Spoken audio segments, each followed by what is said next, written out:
අපි දන්සලක් දෙනවා. ඒකට පොඩි ආධාරයක් කියලා ඉල්ල ගන්න කියලා ආවේ. තියෙනවා නම් කීයක් හරි දෙන්නකෝ. පුතේ මේ ඩාන්සර්ට සල්ලි එකතු කරනවා කිව්වනේ. ඔව් නැන්ද අපි දන්සලක් අනේ පුතේ දෙනවා. මම නම් මේ ගෙදර කෙනා නෙවෙයි. මම මේ ගෙදර ලෙඩා බලා ගන්න කෙනා. මේ පුතාට මං කීයක් හරි දෙන්නම් හොඳේ. මං සල්ලි ටිකක් අරන් එනකම් පුතා ඉන්නකෝ. හරි නැන්ද හරි.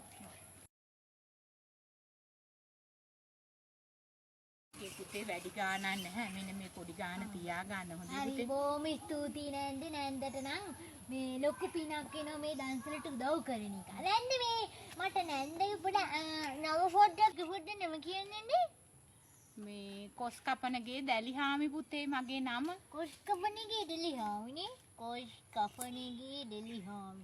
නැන්දට වරු නම ඩාලි නපියනම් කියවනේ. හරි පුතේ හරි.